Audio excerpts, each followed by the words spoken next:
శనగపిండి మునగాకు చేద్దాం అనుకుంటున్నాను. వాటికి కావాల్సిన పదార్థాలు ఏంటంటే శనగపిండి, మునగాకు, ఒక ఉల్లిపాయ, ఒక 5-6 పచ్చిమిర్చి. దీనిలోకి పచ్చిమిర్చి ఎక్కువ వేసుకుంటే బాగుంటుంది. తర్వాత పోపులకి ఏంటంటే ఆవాలు, జీలకర్ర, మినపప్పు, శనగపప్పు, ఎండుమిర్చి, కరివేపాకు మొత్తం అన్నీ అవసరం అవుతాయి అన్నమాట. చాలా టేస్టీగా ఉంటుంది. తర్వాత ఎముకలకి బలాన్ని ఇస్తుంది.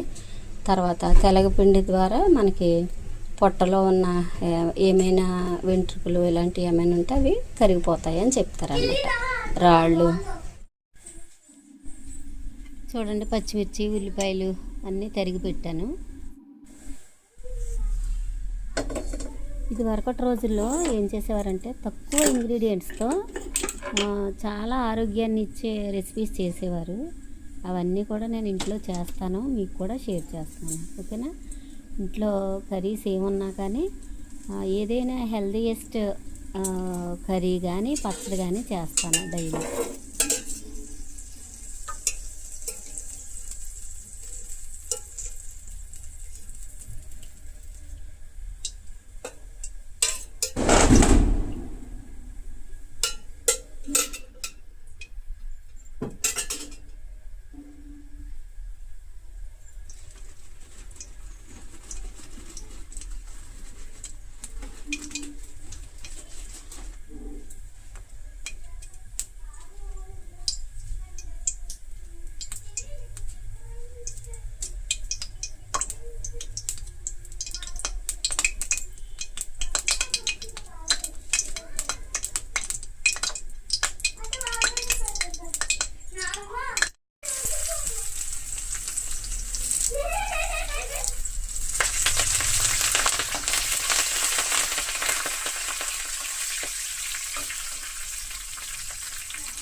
పోపులన్నీ వేగిపోయిన తర్వాత ఉల్లిపాయ వేసాం కదా, పచ్చిమిర్చి అవి కూడా వేగిపోయిన తర్వాత ఇప్పుడు మనం మునగాకు వేసి అది కూడా కొంచెం వేగిన తర్వాత సాల్ట్,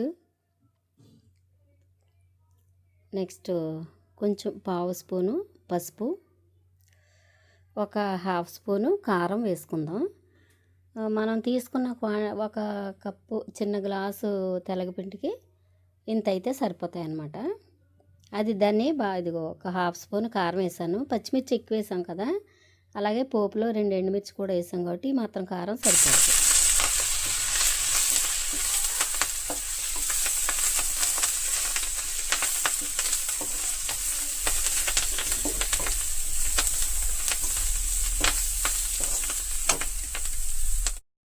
ఈ గ్లాస్తో గ్లాస్ పిండి తీసుకున్నాం కాబట్టి 3 గ్లాసులు వాటర్ వేసుకోవాలి.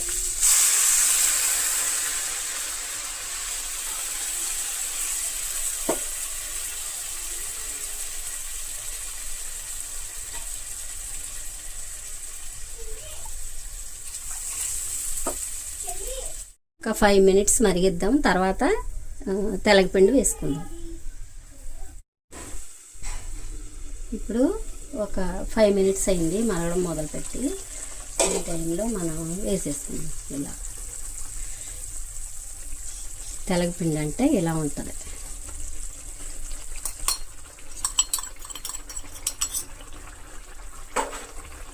వేసేసుకొని చక్కగా బాగా కలబెట్టేసి ఇది పూర్తిగా డ్రై అయ్యే వరకు ఉడికించుకుంటే మనకి కావాల్సిన మునగాకు తెలగపిండి కర్రీ రెడీ అవుతుంది. ఇది చాలా అంటే చాలా ఆరోగ్యం అన్ని రకాలుగాను.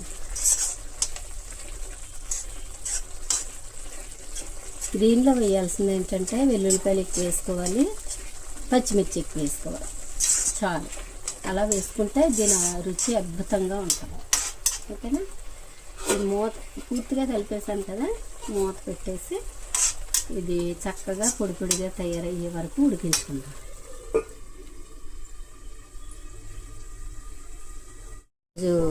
మా కర్రీ బంగాళదుంప ఫ్రై, చారు. నెక్స్ట్ ఇక్కడ పప్పు కూడా ఉంది. అంటే చిన్నపిల్లలు ఉన్నారు కదా మాకు, అందుకని కంపల్సరీ పప్పు కూడా ఉంచుతాం అన్నమాట. తర్వాత ఇది పప్పు ఇప్పుడు పోపు వేయాలి. తర్వాత అంటే పప్పు, చారు, బంగాళదుంప ఫ్రై. అయితే హెల్దీ రెసిపీ వచ్చేసి మునగాకు తెలగపిండి. ఇదిగో ఇంతవరకు బాగా ఉడికిపోయిన తర్వాత మనం ఇలాగ అడుగుని ఇంకేం వాటర్ లేదు కదా, ఈ టైంలో మనం స్టవ్ ఆపేసుకుందాం. స్టవ్ ఆపేసి ఒక 2-3 నిమిషాలు దీన్ని ఇలా ఉంచిన తర్వాత మనం రైస్లోకి ఎంత బాగుంటుందో ఈ కర్రీ. చాలా అంటే చాలా టేస్టీగా ఉంటుంది. మీరు కూడా చేసుకొని తిని ఎలా ఉందో కామెంట్ చేయండి. వీడియో నచ్చితే లైక్ చేయండి, షేర్ చేయండి, సబ్స్క్రైబ్ చేసుకోండి. Thank you for watching.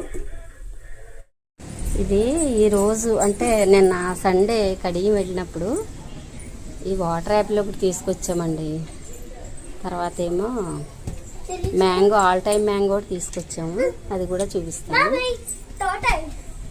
కడిగి నుండి నిన్న సండే రోజు ఆల్ టైమ్ మ్యాంగో తీసుకొచ్చాము. చూడండి, ఇది వరకు ఒకటి తీసుకొస్తే కొన్ని కాయలు కాసింది. తర్వాత ఎందుకో మరి వాటర్ ఎక్కువైందో మరి ఏమైందో పోయింది మొక్క.